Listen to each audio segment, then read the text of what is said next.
All right. Kevin, you seeing that? Yeah. Terrific. Okay, welcome, folks. I'm Deborah Gallant, and you are at an Entrepreneurs Forever deep dive, a program we present once a month on subjects that we have heard that you want to know more about, but maybe haven't come up in the context of your regular peer group. So this month, this is a topic I did not foist on Kevin Moforte, one of our facilitators. Kevin said, I've seen a lot of people struggle with pricing, and that's the one that I want to do. So, Kevin, you asked, and I am delivering you an Thank you. opportunity to teach us all about pricing. I'm just going to do a few intro slides here, and then I'm going to pass it right off to him for the juicy content. I'm just going to remind you all who Entrepreneurs Forever is, although I'm certain most of you know. We'll do the presentation and some sharing and open discussion at the end where we will not be recording, but we'll be recording everything else. So if you want to in the chat, you can tell us what your name is and your business and location. And if there are any special pricing issues that brought you here, that would be helpful for Kevin and I to know as we move forward. And we'll put that right into the chat. Um, and he will take those into consideration. And again, we'll have plenty of time to talk. We go till, well, when it ends, 5:30 or so. Entrepreneurs Forever's mission is to empower all small business owners to grow thriving businesses that sustain their families and support their communities. We do that primarily through monthly facilitated peer groups. And as I mentioned, Kevin is one of our facilitators, and I'll let him tell you a little bit more about his background. He and I know each other from the days of E for All, which is Entrepreneurship for All, where we help people start businesses up, and we were both executive directors there only about a million years ago. Also, I'm going to just put in a little plug for next month's event during our deep dive time, which is Monday at 4 o'clock. We're going to do a roundtable discussion. We call them In Good Company about how I use AI in my business. And I have gathered as many different kinds of businesses as I can. Our facilitators suggested people that were in their groups, and also one of these folks is my client as well, not part of Entrepreneurs Forever. And we're going to hear from them with Katie Uten McMahon, our Vice President of Programs, as the moderator, talking for that hour and a half in a panel discussion with lots of questions about how people are really using AI in their business. So mark your calendars. That one, the sign up is available right now on our website. Today's topic, pricing. I love Kevin sent it to me with a bunch of different titles. I think we ended up calling The Price is Right, right? Which I really liked. The last thing I want to say is this presentation does not take the place of professional advice from your own paid advisors. It's meant to be informative, and our sessions usually are. And remember, we really want to make sure we meet your needs. So if you have a specific question, again, typing it in the chat, or at the end, we can share that as well. So, Kevin, do you want to do a little intro for yourself before you start sharing? Sure. Um, I'm from Santiago, Chile. I grew up in South America. My mother's from Worcester, Massachusetts. So when I was like 29 years old, I applied to graduate school in Massachusetts. I had an aunt living here, so I thought, why not? So I came to UMass for 2 years. I started a business after that, and as I was building the business, and I met my wife, and we got married, and now I can't go back home. I have to stay here in Massachusetts. But I also started working with E4All. So as I was running my business, I was also working with all these amazing entrepreneurs I was meeting everywhere. Um, and that slowly led to building a large community of people, especially on the North Shore in Massachusetts, the Lynn area. Then I moved my family out to Western Mass. So I moved 2 hours away during COVID. And now I work for Mass Development, which is the economic development agency of the state of Massachusetts. I work in Holyoke, which is one of the poorest cities in the state. And I manage a bunch of funds that the state has for economic development inside the city. On the side also, I am a facilitator for eForever, where I facilitate the Spanish groups, which is a lot of fun. So we have Latino entrepreneurs from all over Massachusetts and from the Pittsburgh area in one group. And I thought of pricing because in all these years of working with entrepreneurs, pricing has always been either the topic that comes up the most or is the most painful one to talk about. There's a lot of, especially like on a seeing it from two different cultures, the Latino culture and also the kind of like American culture of business. So I thought we could have this discussion. I Kevin, really do you want want. to talk about this, the company that you started as well? Because I think that gets relevant in your later part of the Sure. presentation, right? Sure. So when I finished college, I all I wanted to do was work in slums. Latin America has, this was when I finished college in 2006. We still had huge amounts of poverty in Latin America, and I was volunteering for a nonprofit that was working in the poorest sites in every city. And what we do is we'd go in, we'd befriend the families, we'd start kind of like organizing them, but then our contribution would be we would build these like temporary houses for the families. They were just like these giant wooden boxes that we would put on their lots. And it was like a huge step up in their quality of life because they were living on like dirt floors and makeshift material. So I did that for about 9 years. And then I took a break and I came to UMass to get a master's degree. And what I wanted to do after was go back into these communities and figure out how to work with them, but not building houses anymore. I wanted to provide jobs. So I returned to one of the communities I had worked with for about 2 or 3 years in the Dominican Republic. And I recruited a bunch of moms and people who lived in the community, and I taught them how to make soap, just handmade soap. So something I taught myself just watching YouTube. I raised some money here in the States. I flew down to the Dominican Republic and I started teaching local women how to make soap. The soap, they eventually, a group of 4 or 5 women got really good at it. So then I started paying them to make soap, and I would sell the soap in tourist sites. And I'd fly back to the United States with 2 or 3 suitcases full of soap, and I'd sell them online here. I did that for about 7 years until COVID hit, and then COVID really kind of collapsed our business. So it's slowly kind of wound down, kind of coincided by the time I had 3 children. So I'll mention the business and some of the struggles that I have, but I also want to reiterate kind of that slide that talks about I'm not like a advisor.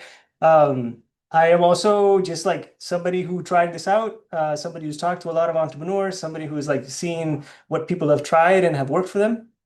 I'm sure I'm not going to tell you anything really new in this presentation. It's more of kind of like centering the conversation about your practices about pricing, what others have to contribute to the conversation, and how do we bring this back to a center of attention so we can actually think about prices, think of them in a strategic way, and see how we can work on them so we can increase our profits. Fantastic. Why Great. don't you get ready to share?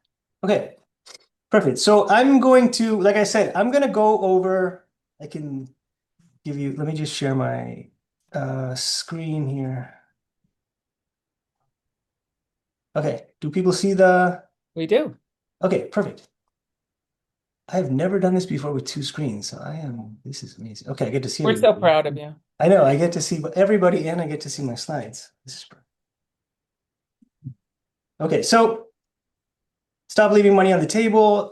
Why pricing is very, very important for your business, and how can you turn it into something that just gives you anxiety into actually a tool to increase your profitability. Okay, so we're going to go over 3 main things. One is just talk about what are the high stakes of pricing. Pricing is incredibly important. It's kind of like sets the path for your business. It has a huge influence on profitability. It's going to impact when and how you actually break even. It's going to determine whether you can actually pay yourself a living wage in the long run. And also, in a way, it kind of sets you up for who your customer segment is going to be. And I feel like a lot of the pitfalls that we commit as early, especially early on as entrepreneurs, is we try to lower our prices, and that attracts a certain customer segment whose main draw is that you're cheap. So then when you decide it's time for me to raise my prices, you're also losing all these customers you had because they don't want you anymore because you're not the cheapest option anymore. So that's why how pricing kind of can make or break a business. And it's really important to see that as not a one-time thing that I do at the beginning when I'm starting out, but how do I think about pricing throughout the year as conditions in the market change, as I improve my products, as I bring new products and services to the market, how do I think about pricing in that sense? We're going to look at just a couple of core strategies and what are the pros and cons of them. And then we're going to go over a framework, which is, again, list of very basic questions to help you center your attention around how do I strategically raise my prices or adjust them to something that's going to help me out and make my business grow. At any point, if you want to interrupt with questions, that's great. You want to chime in? I'm just going to go through the material and then we'll come around for part of the conversation. So just wanted to give you like an example. You tell me if you identify with one or the other. Okay, so we have two entrepreneurs, Sarah and Carla. Sarah launches a catering business, because everybody told her cooking was delicious. So she dives into, very busy. She starts promoting her brand, her logo that she spent a lot of time on across all social media. She starts sending flyers and emails. She spends a lot of time making her website. She makes branded aprons. She makes a beautiful digital menu that she sends out to a bunch of people, and orders start coming in.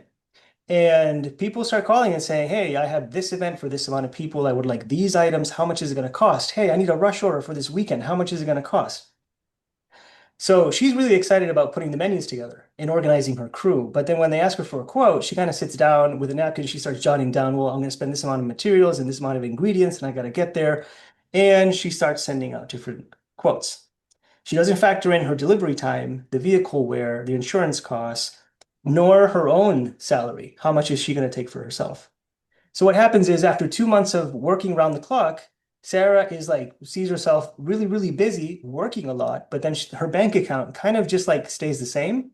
And it just seems like everything that comes into the business from a job immediately leaves trying to cover for expenses. So she tries to make up for this by working even more and more. And after 2, 3 months, she's burnt out. Carla, on the other hand, is also a food entrepreneur and she starts a catering company. But before she even bakes anything, she spends a good amount of time thinking, how am I going to generate the income that I need? So she notices there are a bunch of corporate parks around where she lives, and she saw an opportunity. She saw that these businesses don't just want lunches and baked goods, they want stress-free corporate catering on time without any hassle. So she starts making breakfast boxes that she delivers straight to the corporate offices, and she charges a premium for them. Her margins are 45%. She charges a premium also on delivery, on rush orders, and on extras. Because of her thoughtful pricing, she gets to pay herself a living wage. She can provide health stipends to staff. She weathers supply chain inflation. She's expanding to another location, and she gets to give money to causes that she is interested in. Now, you might not fall into one or the other, but is there one that resonates with you more with your own experience? So that first one sounds exactly how people in my field, which is therapy, are taught to run businesses. And that Okay. second one is how I have really been trying to run my business. Uh-huh. And I'm not all the way there, but Okay. I hear myself in lots of it. Uh-huh. Perfect. Um, Anybody else?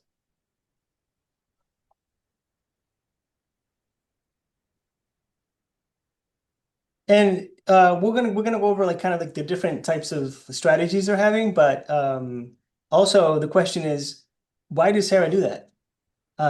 Is it because nobody like showed her how to actually price something? Is it because she knew she should have charged more, but she was embarrassed to charge it? Because money is something that she's not like comfortable talking about?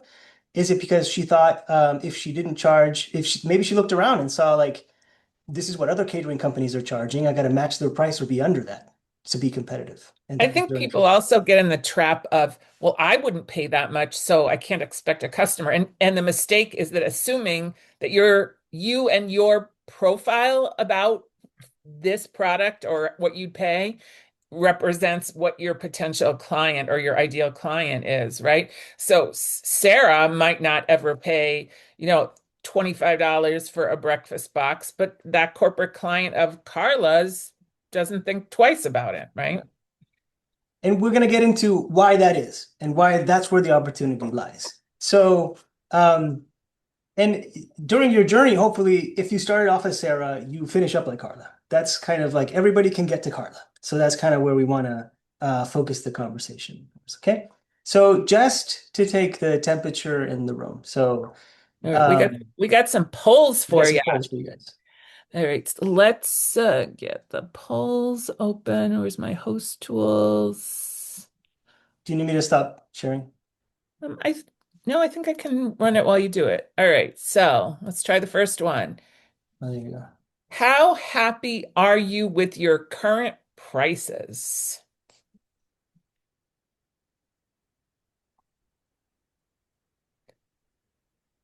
Only five people answered. Six. Wow, 100% are uncertain. I guess that's almost by definition, right? You wouldn't come to this. Oh, two people are satisfied. Six people are uncertain. All right, I'm going to end that one. Let's do the second one. I'm not going to share results. I just told you what they were. Okay, second poll. How did you set your current pricing? What was the primary driver? Guesswork based off competitors, data and cost calculations are not sure.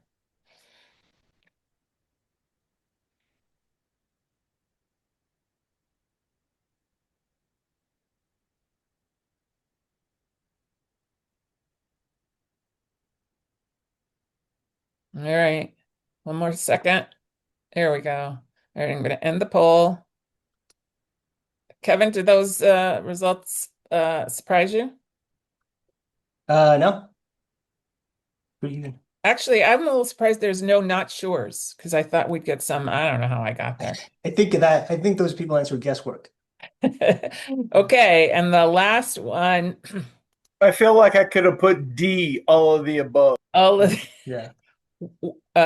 when was the last time you raised prices? Oh, let me go back. Hold on. When did you last raise prices? Launch. Oh, you know why? Because I think I didn't close the other one. One second. Sorry. Stop sharing.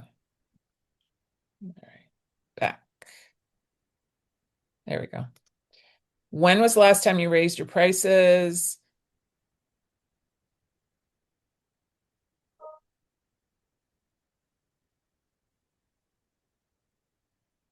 Oh, all right. End the poll. Share the results. So actually, I'm pleasantly surprised that two of you said within the last 3 months. Yeah. Yeah, Long. maybe in the discussion you can share also what that was like for you. All right. There you go. There's your polls.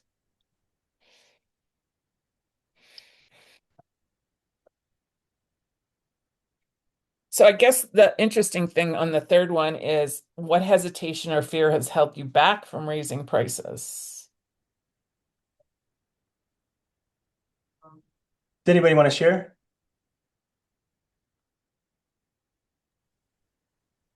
I really only get to raise prices for my private pay therapy clients because health insurance sets the rates for those clients. But it seems like in my area, or at least in Pennsylvania, private pay isn't commonly accepted. And so people already don't want to pay out of pocket. And Mm. so I'm afraid if I raise my rates, they're all going to be like, all right, let me go Uh, find somebody else. I'm out. Yeah. And so I'll share. I struggle with that as well because my product, I am personal transformation. And so my product is kind of nice to have. Even the pain point isn't such that people are looking to pay a lot for unless their companies pick it up. Picking up their tab. Hmm. Uh-huh. Have I you tried selling to the corporations? Because they are less price sensitive, right? I was selling to them, but a year and a half ago, I work with women. So now I have to go back and reframe the work that I do. I'm a result of the changes in the political scheme. So, yeah. My, So, I have a problem that I was charging $30 an hour for my service to teach sewing classes, and a mom is coming with her teenage daughter. I'm teaching the daughter, and now the mom wants to jump in. And I'm scared that if I tell her, well, that's more energy, effort, more supplies on my part to supply everything, that I'm like, I'm going to lose a good paying customer that's consistent. Hmm. Hmm.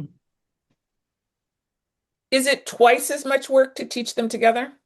Not really, but the hard part for me is the mom wants to uh make outfits and clothing that is good for date night, and then the daughter is a teenager, so she's got a whole grungy look. So I'm teaching two different classes at the same time, and the mom is preferring to use silks, which are more expensive fabrics. I know that, for instance, and Kevin will appreciate this having twins, that like a school will charge the first one a certain amount and the second one usually a discount because you're already dealing with them. So maybe it's not the full $30, maybe it's 20 for the second person, because again, you don't have to sell them, they're already there, but maybe you don't charge the full amount. That's just a thought. I was thinking to do for the first person, it's $30 an hour. The second person, it's $20 per person. And then a third is $15 per person. And they bring their group. So it's like a mommy and me, or it's a lady and her friend that she brings. So she's bringing me a customer. Yeah. And that would definitely talk about how truly it's running two different classes at once, right? So you're really buying a fraction of the time, which is why you get it discounted because there's two complete different sets of curriculum. And it gives me a lot of anxiety because I want them to have, it's like a make and take project. So I want them to have it completed by the end of the class. But then when I'm going back and forth, I always have 30 seconds where someone's sitting there staring at me waiting. So Oh, those classes are more exhausting. yeah. Yeah. Um, Maybe that discount scheme works if everybody's doing the same thing. Yeah. Yeah, that's right. If they're all working on the same project and if they're Yeah. working on a different project, it's priced. Yeah, it's like that these are completely like, and I think, for example, what you're expressing is like very valid, and sometimes it's just the way we're going to communicate it. It's kind of like deciding how we're going to tell people this and being ready to be told no, that's kind of that's why when you're clear about your costs and your pricing, then kind of like if you're confident about it, then the anxiety kind of gets taken out of it. Like you just communicate, this is it, I'm sorry. Like at the end of the Mhm. day, it's business. I had to do that and decline a customer last week because they wanted me to do a whole bridal wardrobe, everything, and she wanted to give me $50. And I was like, I'm sorry, no, I can't do Yeah. that. Good for you. That's Good ridiculous. It's good for you. All I'm right. getting, Well, oh, go ahead. Sorry. I'm so sorry. I just wanted to say I'm getting the drama where people say, well, why can't I just go to Gabe's and get it cheaper? Well, they Say can. goodbye. They're welcome to. Um, and I guess the question would be like, well, if what they perceive they're getting from you is not different from what they can get at a discount store, then there's an opportunity to see, okay, how do I reassess what I'm offering and what I'm making? So there is a distinct characteristic of what I'm doing, or there's something really distinct that is going to draw people and make them willing to pay those $30. Okay, thank you so much. Sure. Okay, so we don't have to dwell on this part, but like the common pricing strategies, people kind of I feel like we just land on. And again, what surprises me always is how eager so many of us jump into starting a business without any formal education on like business has a science to it. There's a method to doing business and doing it correctly, at least to save you a lot of like time and pain. And so many of us jump into kind of these things that are intuitive, but actually don't work in the market. And I've seen, particularly on the Latino side, this is very popular, which is just cost plus pricing. People go out and they just like jot down what their expenses are, and then they add arbitrary markup, 15, 20, 25%, without really thinking much about it, or for the most part, wrestling with the question of like what's ethical to charge, right? Is 30% being too greedy? Is 40% being too greedy? I would never dream of charging a 50% markup on something. The pros of these is it's easy to calculate. The con is that it's very easy. It's very, very easy to miss your expenses. If you really, really start fleshing out everything you spent time and money on to deliver your service, you're going to see those costs really, really increase. And the trick here is if you are putting a markup on your expenses and you missed a bunch of expenses, you're eating those expenses whole. All those expenses are coming out of the market rate the markup rate that you put in there. So this is very tricky. And I think it makes for people for leaving a lot of money on the table, not just because you just issued an arbitrary markup, but it's because you're not really thinking about the value you're providing. You're trying to base your entire business based on your costs. And that's not the best way to kind of not just like think about your business, but also having a view of your company that you can improve. Because if you're focusing on value, then you can think about how to improve and refine that value that will lead to higher prices. The other one is competitor-based pricing. Just like looking around, seeing what people are charging and charging maybe a little less, thinking that that's going to be a good hook for customers. I think this works to get maybe a couple customers, but then it's what we mentioned before. It's kind of like you get trapped into that customer segment that only wants you because you're the cheapest option available. When I was at E4All, every accelerator we would get about 6 businesses a year wanting to start cleaning companies. And they come and say, for example, standard rate for cleaning a house in the North Shore of Massachusetts was $100. And they say, like, I am charging 60 because that's what other people are charging out there. They're going on charging $60. And we would run their numbers and say, you need to charge 120 just for you to like make a living wage, just for you to like, get by. And so yeah, but everybody else is charging 60. So they would go out and charge 60, $65. And those that kept that up, they eventually ran out of business.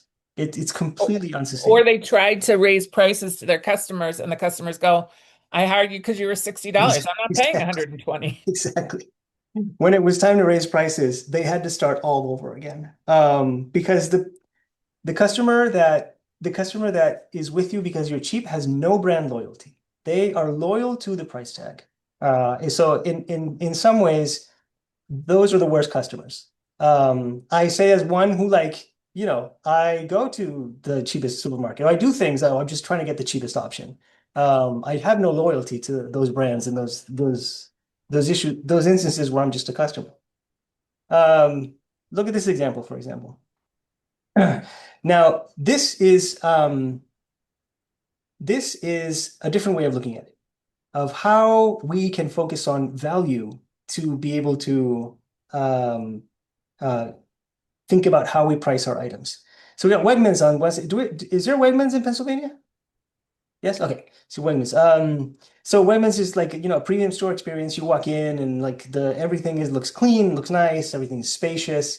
They have tons of variety, all these exotic fruit and vegetables and all the goodies that you can imagine. People are really tied to the brand of Wegmans, and they're going there because of the convenience, the quality. They like to be seen at Wegmans.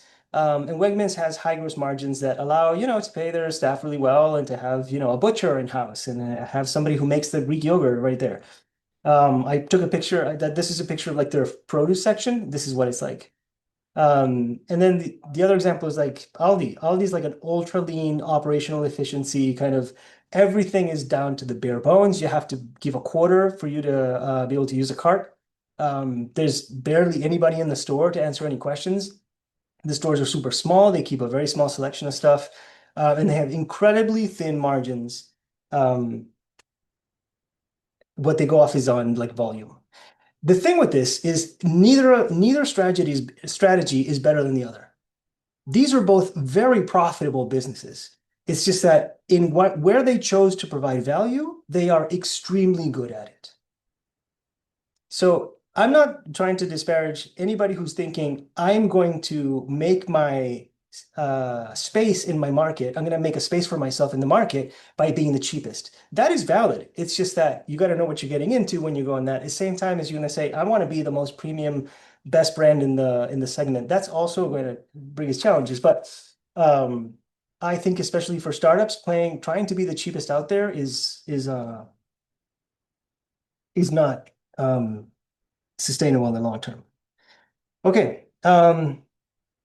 So this is kind of like the invitation, I guess, and this is where I want to like focus the conversation and the time we have for talking is value-based pricing. So the core concept here is like price is what you pay, value is what you get. And it is thinking about my price has to reflect the value that the customer is getting. And in a way, my costs are somewhat irrelevant.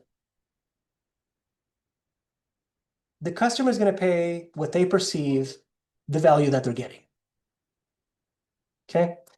I don't know if you've heard this like classic example. I can't remember what car company it was, but it was this like car company here in the States, giant assembly line. And then one of the machines, the whole assembly line had to be stopped because one of the machines started like going crazy and the bodies of the cars were getting damaged. So they had to shut everything down and nobody knew what to do and who makes these machines and where's the mechanic and who knows. So I have to call this consultant in, and the consultant walks in. And he's a little old guy. He comes in, he looks at the machine, he takes a couple of looks at it, he goes around, he bangs a couple of parts of it, and then he goes under and he finds this little tiny knob and he twists the knob a quarter way, and the machine was fixed. So then the guys were like, amazing, you fixed it. So how much do we owe you? And he's like, $60,000. And he says, $60,000? All you did was turn a knob. Okay, but how much is it worth to you to have this assembly line running? That's kind of where we're going with this value-based pricing, thinking not so much of your costs, but also thinking of what is it that the customer is paying for, and understanding what they're paying for allows me to refine that so I can charge even more. Okay, so why value-based wins? Because it kind of it unlinks what you're putting into it as opposed to what the customer perceives that they're getting. Usually, how do I say this? Usually the value you provide is not an attribute of your product. For example, if you are in the food business, let's just say Sarah or Carla, they're providing breakfast boxes or, I don't know, wedding catering.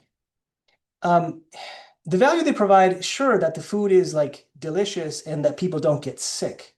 But a lot of that is just a basic expectation, right? And there's a lot of caterers out there that make food that's really delicious, probably better than ours or than yours. But what is the reason that they're actually going with Sarah or they're actually going with catering has to do probably with other things. That's like attention to detail, that you're on time, that you're reliable, that you show up and you have excellent customer service, that when something goes wrong, you take responsibility and make amends for it. Those are some of the attributes that provide value for the customers, and that have nothing directly linked to your product, but has to do with how you deliver your experience as a whole that provides the value to the customer. Let me just give you an example. I love this example. I've used it a million times. If you have a big driveway and it gets shoveled in, it gets snowed in, you can buy a shovel for 20 bucks. But what does that mean? That means you're going to be 2 hours out there. It's freezing. It's snowing. You're going to have to be huffing and puffing out in the snow. There's a risk that you're going to get injured. You might have to miss work. You might be late for work because you got to be like shoveling first and then try to get there. It's overall an undesirable experience. So then you have, I don't know, a craftsman that makes a snowblower. So the snowblower, usually a snowblower is anywhere between 750, you can pay 1,500 bucks for a snowblower, right? Now, if Craftsman were to do the markup strategy, right? They're a massive corporation. They're getting these snowblowers made for a couple of dollars in China. They're shipping them over here. I would guess a snowblower, probably with parts and labor and all of the costs associated with marketing and distribution, logistics, all of that, let's just say a snowblower to them costs about $60, $70. They could put a markup on that of 50%, and they're still at $90 a snowblower. They're making a hefty 50%. It looks good on paper.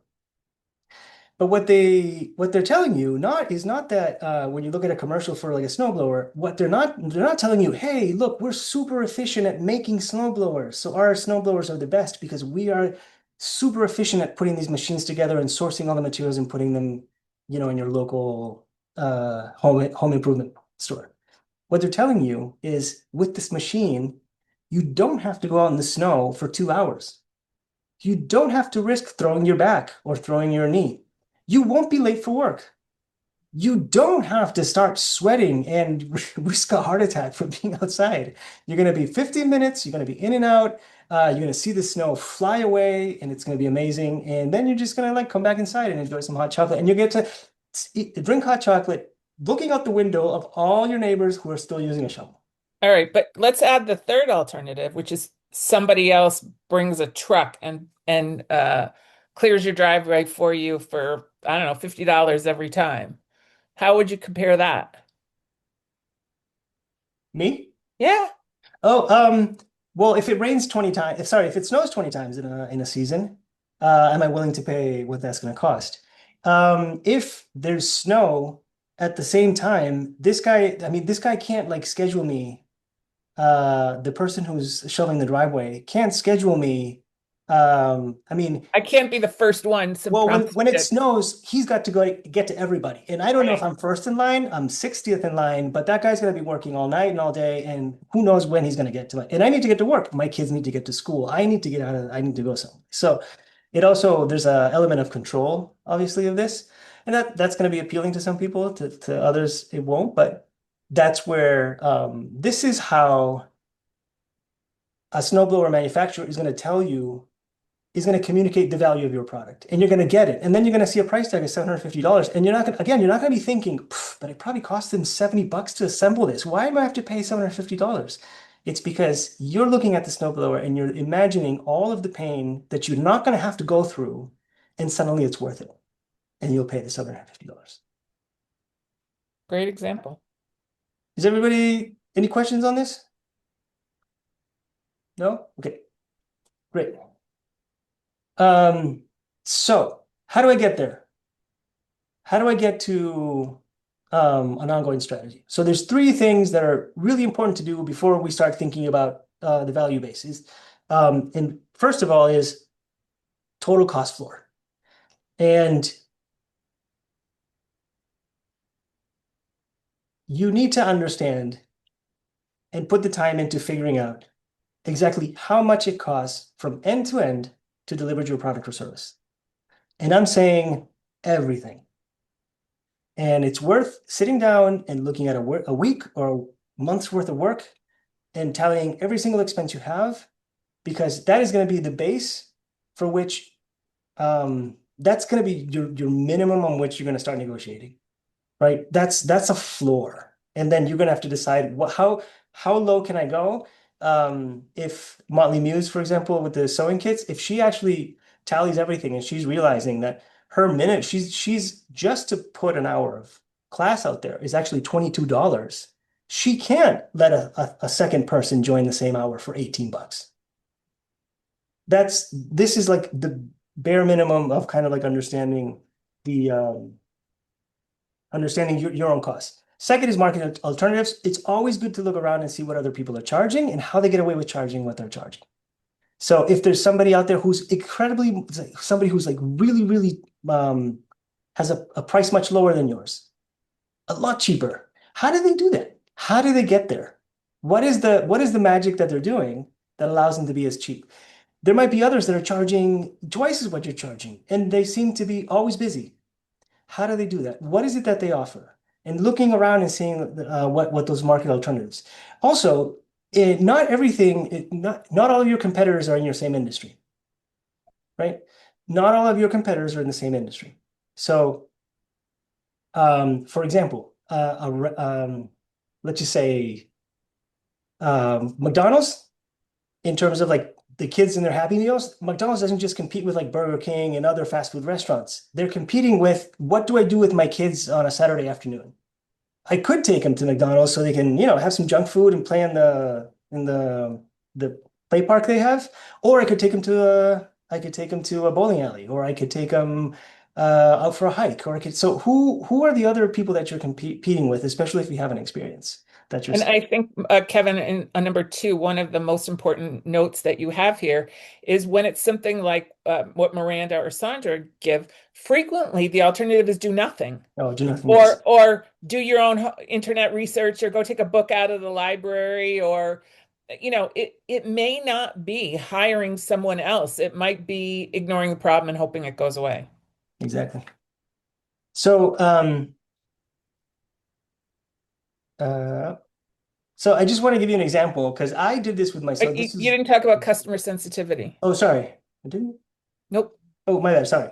Yes. So, customer sensitivity in terms of like, there's going to be people who perceive what you're trying to do. There's people who are not going to get it. There's people who are going to be attracted to what you're doing, but are not going to be willing to pay what you're charging. But you do have customers out there that are big fans of what you do. And those are the people that you want to identify, understand how your proposition, your value proposition is resonating with them, and how is it that you could refine the product for other people to get them to the place where those ideal customers are. Does that make sense? You have a couple of ideal customers, and usually when you just start out, those are the people who are gonna like jump in, test your product. They're gonna forgive it. Maybe in my case, when I started selling soap, it was like friends and family. And if I was delayed with the shipping, they didn't care. If I sent the wrong soaps, they didn't care. They just like said so. These are the people that you're gonna like rely on in the beginning to kind of test these ideas about value, talk to them about what they think about it, and how can you find more people like that? And remember, and I have a webinar on ideal clients. If you want me to refresh your memory about that, I can send the link. But also understanding what that ideal client values about you might not be the thing that you think they value. So when Kevin was selling soap, they might have liked the smell. They might have liked that it was all natural. They might have liked that they were supporting these women in these poor communities, but understanding what those things are so you can make sure that that's resonant with other potential customers who are willing to pay and value what that Yeah. is. And it's not always what you think it is. That's why you need to ask them. And when I was running a soap company, I was actually running two companies because I was selling soap in the Dominican Republic and I was selling soap here. So the customer here was actually using the soap. So they cared how it smelled, they cared how it felt on their skin. And we made the best soap. Like once we got people like using the soap, people would like come back and buy it. It was kind of like really hard to get those first sales. But in the Dominican Republic, we were at souvenir shops. So I wasn't competing against other soap. These were gifts that people were bringing back home. So I was competing against Producto de Dominican Republic. That's what exactly. I they was wanted. competing against the bracelets and the necklaces and the rum and what have you. So here I would in the United States, my website would really promote the social work we would do, how good the soap is, how much it cares for your skin, how great they smell, what other people say about it. In the Dominican Republic, I would walk in and try to put the flashiest, like biggest attention grabber little stand that would go as soon as you walk through the door, you see my soaps. And here in the US, our soaps were in cardboard boxes because everything was like compostable and recyclable. In the Dominican Republic, we had them shrink wrapped because people could see the colors, so we would make them more colorful. So, and that was stuff that that's how we kind of like started observing customers, seeing the people that would buy, seeing why they would buy them, and then trying to figure out where the price point is where they're still happy with what they're buying, but I am getting the highest price I can get. And that takes a lot of observation and talking to people. But I wanted to show you also what I mean when understanding your total cost floor. And I'm going to show you what I did with a bar soap. Can you see the Excel sheet that came up I now? only see the slides. Okay. Do you need to switch right? Switch I windows. shouldn't have to. Let me see if I can swap this over. How about now? Nope, still seeing the soap. We'll get it. Thanks for hanging in with us. Okay. There we go. Okay. You're going to need to make it a lot bigger if you want to show us anything, though. Yes. All right. So Perfect. this is a table I made. It's not pretty. I never thought I'd show this. I'm happy I'm showing people. Maybe it'll be useful. I was making like 9 to 11 different types of soap. Every soap has a recipe of about 15 ingredients, unique ingredients into each bar.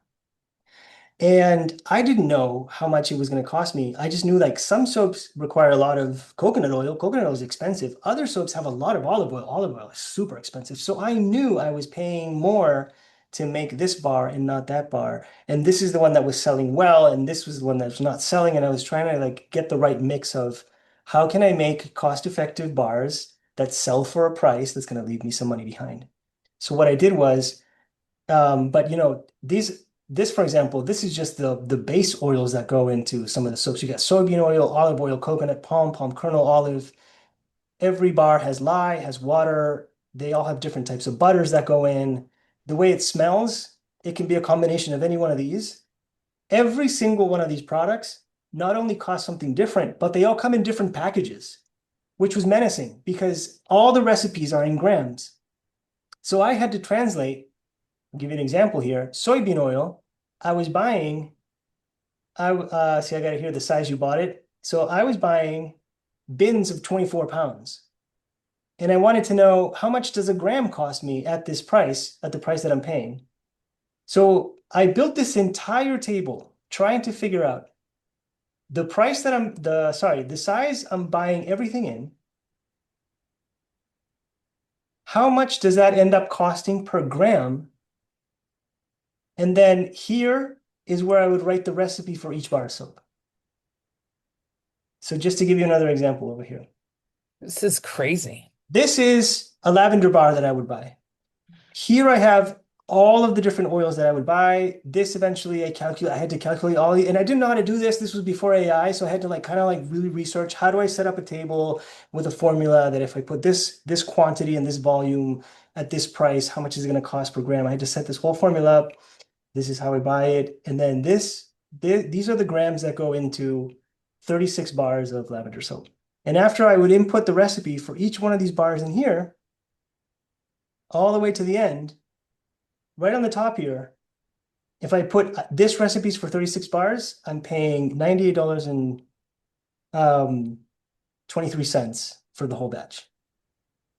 That means the unit price is $2.73. So I know just in ingredients and in labor and in materials, I'm paying $2.73 for a bar. Why Does was this that relevant? include the packaging? Includes packaging, labor, all the oils, and delivery. And what happened is, I could sell a bar, like if I sell the bar through the website, it's $6.50. But if I want to sell in bulk to a souvenir store, the souvenir store wants to buy the bars for $3. And I wasn't even sure if I could sell them for $3. And this took me a whole week. I'm sure you don't have a product mix as convoluted and complicated. That's why I never recommend anybody to start selling soap. But this is something that is absolutely imperative that you do. Figure out from the moment you wake up to the moment you go to bed, everything that you spent and that you did trying to provide your service. This Because is the variable cost for soap. Where do you track the fixed cost of your business? no, this was just variable cost. Like fixed cost was like a completely different beast. Like that was So, between my so this flights is and showing me that your variable cost, at least with all of the prices as of that Mhm. day, was 273, but you have not figured in the fixed cost of your time, your No, rent, your this was before I paid website, your myself. This was before insurance. rent. Right. This was before insurance. So So if you actually sold it for $3, you'd almost certainly be losing money. yes, that's why my wholesale price was $4.50. And people would shoot it down a lot, but I was like, dude, I have to make a living too. And a lot of my time was spent finding people willing to pay $4.50 so I could actually make a living. So I switched my time from just trying to sell the bars to finding the people willing to pay at a price that would allow me to pay myself. This is so impressive. So I'm not saying you have to do this. I'm saying that this was something foundational for me to be able to like sell soap from day one and sell it at a profit and be able to sustain what I was trying to do.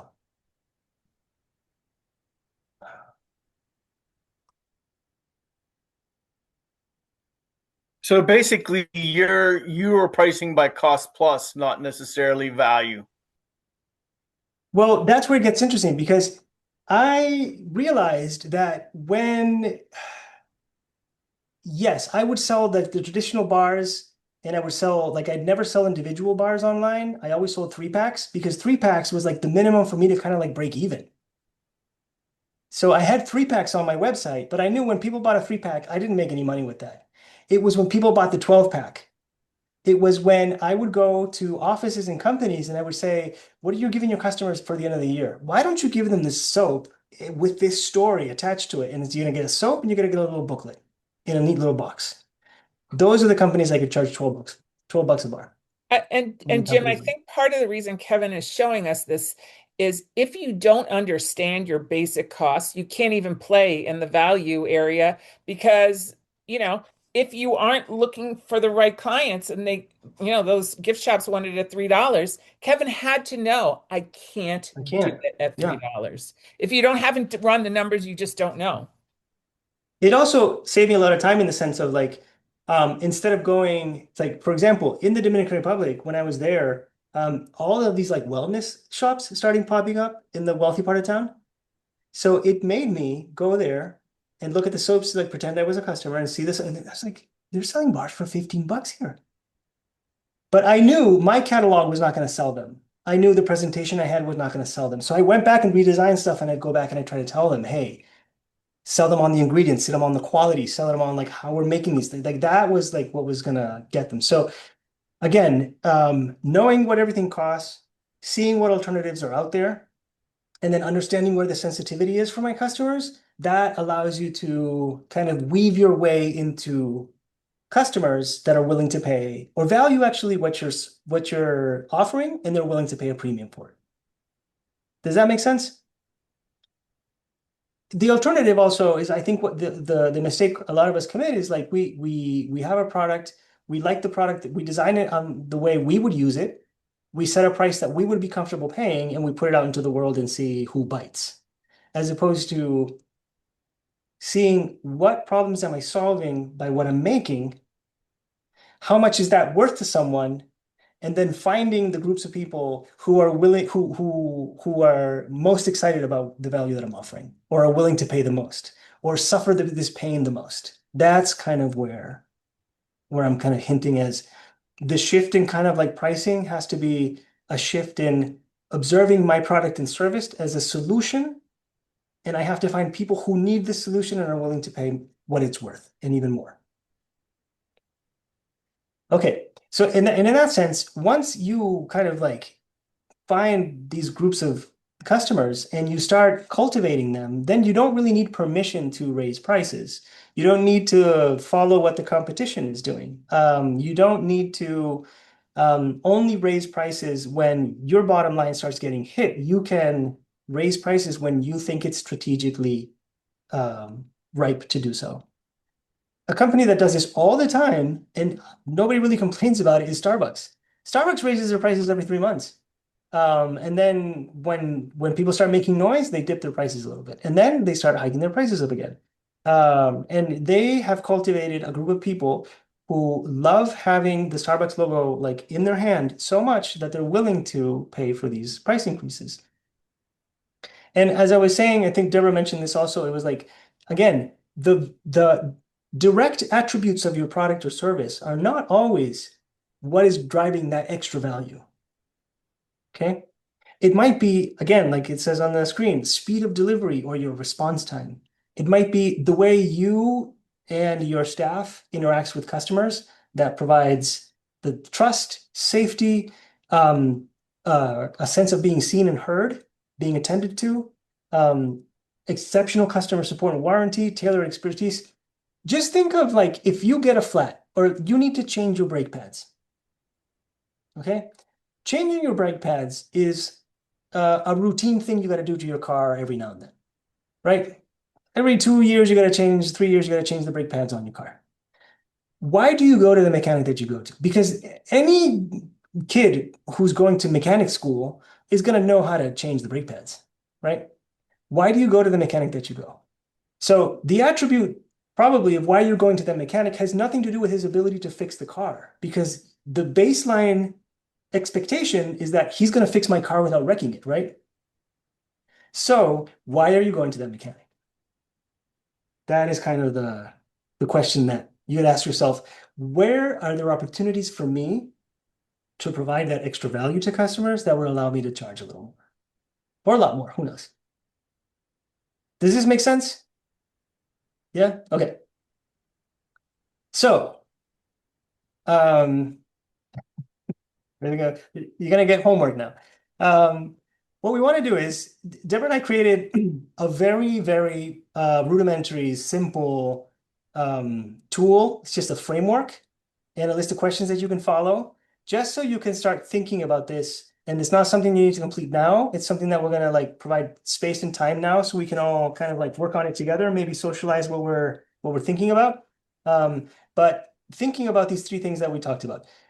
Where am I with like costs, and how do I take an in-depth, serious look at how much is it costing me just to put out these products and services? Who else is out there, and who is doing what I want to do, basically, right? And what customers are out there that I should start cultivating so I can charge what I deserve. So we're going to look at this worksheet that has just 4 steps. We're going to look at kind of like a true cost and floor audit. We're going to think about customer pain and value. Like, what is it exactly that I am solving for my customer? Or where do I see an opportunity that I could enhance my product or service that would really blow the customer's mind off?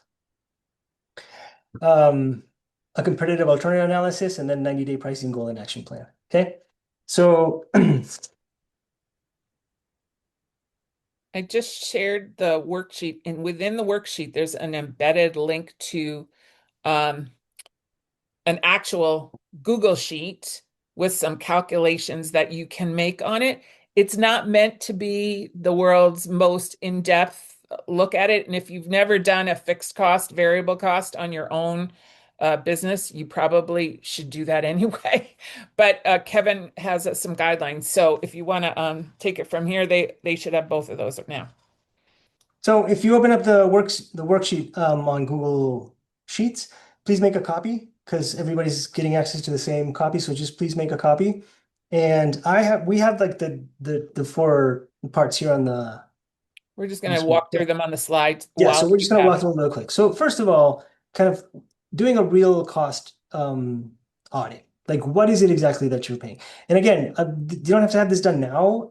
This is more like an invitation to spend some time figuring this out. What are your direct costs? What are your overhead allocations? Do you pay yourself? And if not, like, how much should you be paying yourself, or setting aside at least? At the very least, if you're just starting out but you're not paying yourself, are you making contributions to 401ks or like retirement plans or something like that? Just kind of like in some way put money aside that is going to benefit you, if not now, in the future. Okay. And then an inflation or a risk buffer. Every time I would do a cost list of anything, either 1 bar of soap on my entire business, I would always add 5% at the bottom, because I'm sure to have missed something. So we got to put a buffer here. 10% might be a lot if you have like large costs, but it's healthy to start in some sort of range. Put your total there, and then figure out how much do you charge for your product and how many units do you sell, or your services. How do customers pay you for your services? How many do you provide a month? And this is great too, because you can figure out, once you have this information, you can figure out what's your ceiling, how much can you actually make? So for example, in the case of you're a therapist, you can only provide therapy for, I don't know, 9 hours a day. So you have just a physical ceiling of how much you can actually make. I don't know if you have like a marketing company or some sort of services, there's only so many hours in the day that you can actually work. So this figuring out your cost floor, but also factoring in what you charge for your products now and how many units do you sell, thinking of how many you could potentially sell, is going to give you kind of a ceiling. And if with the ceiling you're not making the money that you dreamed of, well, then we got to rethink either our costs the value, the price that we're charging, the product that we're selling. Maybe it's the wrong product mix. Who knows? Yeah, that's how you can figure out your current gross margin. Step 2 is your value and pain mapping. So what urgent problem or physical emotional pain your product or service is like. So what is, you can see it the two ways, right? Like what is the pain that you're avoiding the customer, right? Or what is it that you're providing that's making them super happy and feel great? So you're going to be in one or the other kind of bucket, right? So think of that, and then think of really like how much time, money do you save your customer? How much joy do you provide? And sometimes joy is like bragging rights, you know? Uh, and I guess the invitation is also to think of like who actually is your customer.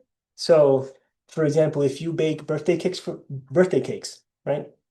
Who really is your customer? Is it the kid who wanted, a birthday cake with Messi on it, right? And the kid is really happy when he sees Messi on his Oh, birthday it's cake? mom.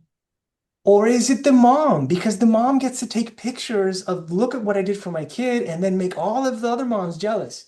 Like, who is the who's the real customer there? Um, One of the things that I found ironic, I've always had my business coaching practice alongside my work at the nonprofit.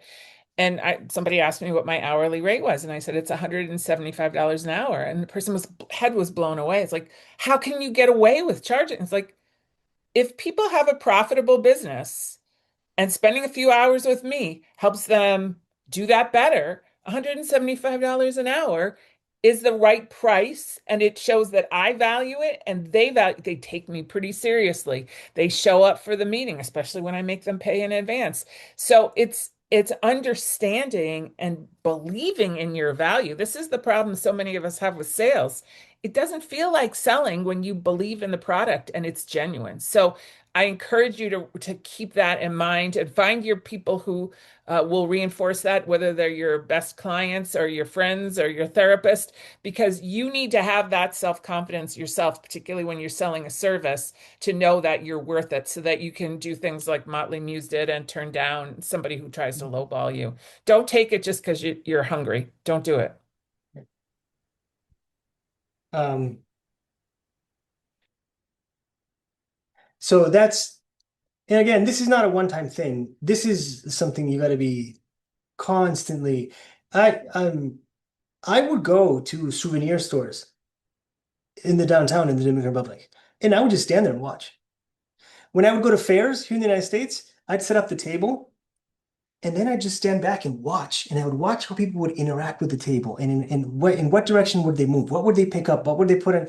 That's kind of like observing that and then being able to um, tune the experience, tune what I was doing to a point where I would be able to provide more value, get the sale. It became to a point where I knew if there was my biggest customer were older women.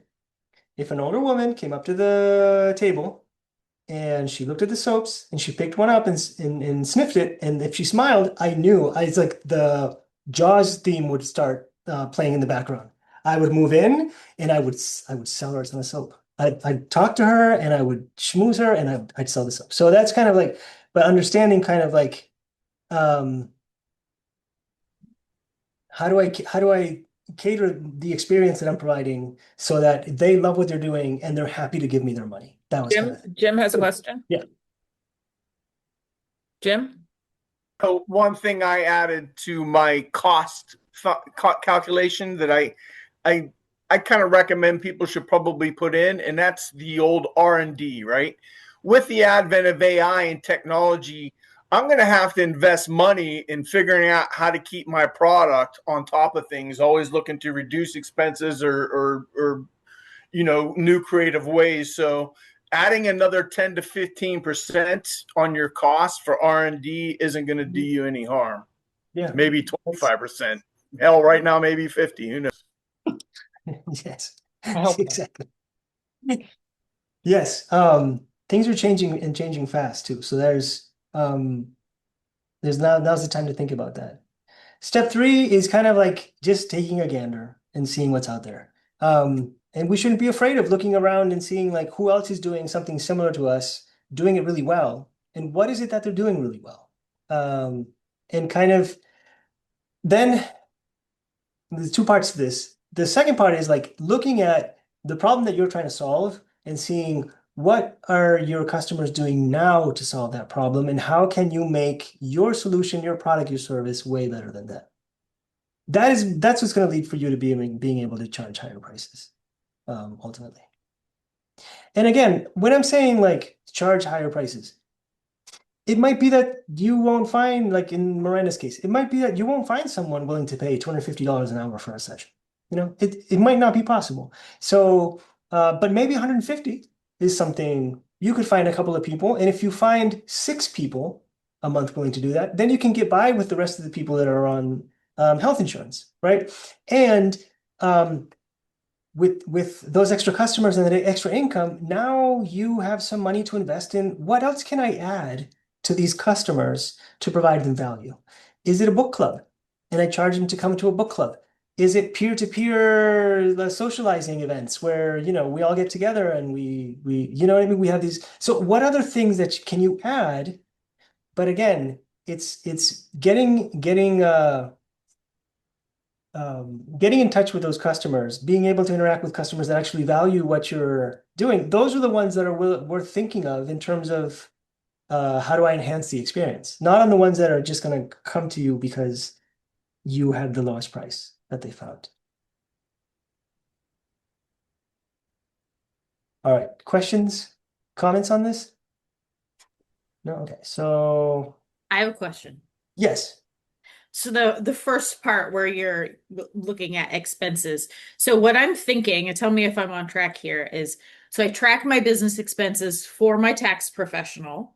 So could I just like take that amount as my business expenses plus the salary I pay myself as an S corp plus inflation, and I've got the number I'm aiming for? Yes, as like a snapshot for if everything that you put into your taxes, like I don't know, the cost of your certifications, like do every year, and then the travel that you do for that, if all of those costs are all included in there, then that's a snapshot of what it costs right now. Okay. So, but again, that should only give you a glimpse into what you're like. If you're going to do a markup, you know what I mean? That's where you start, right? If you want to do someone a solid and charge them cheap for a couple hours, you're starting at this baseline, right? That is good for you to know. That's something that you keep like close to you. That's something you check every 3 to 6 months. Um, then there's this other part of looking out and looking at your customers, imagining or being in touch with the customers that are willing to pay more and see how you cultivate those. What is the problem that you're solving for them and so and such. So you might have 3 or 4 products.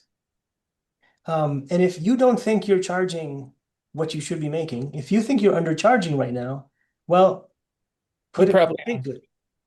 Put a date to when you're going to raise your price. And maybe you have to make some tweaks to your product or service before you do it. So, but give yourself time to do that, but be diligent with that. If you have to make some minor tweaks, if it's literally updating your website because you haven't done it in 5 years and it's old and tacky, and okay, then update your website in the next 2 or 3 months and then set a date for your new prices. If you are just outright undercharging right now, or in the case of like Motley Muse, like maybe you need to communicate better, saying like, hey, this is what it costs by the hour. Extra people doing the same activity is such. So the next customer is not kind of like walking into the situation where at the end they're offering you what they're willing to pay and you're not willing to take it, and now you have a problem. So that's kind of the so what is the date target? Good times to raise your prices, September 1st, because it's kind of like a new year. End of the year, if you want to send an email to all your customers after Thanksgiving saying, hey, my new rates start January 1st of the next year. It's always a good time. If your business is in any way seasonal, I think people expect rate hikes at the change of the seasons. I actually would like in the Q&A when we get to that to talk about how you communicate price increases because I've had it done well and I've had it done really atrociously to me. And I think talking through some of that would be Yeah, really helpful. perfect. Okay, so this is the before we get into the discussion, I don't know if you had a chance to like start jotting, give everybody like 5 minutes to jot Well, some things down. I think I like your closing statement. Pricing is iterative. It's not a one-time event. Keep testing, learning, and leading with value. So you should all have some notes. Kevin, I think you have one more slide with that just gives picture credit, right? That I feel No, like no, just thank you. I took that one is out. that. So thank you. So I'm going to stop the recording. There we go.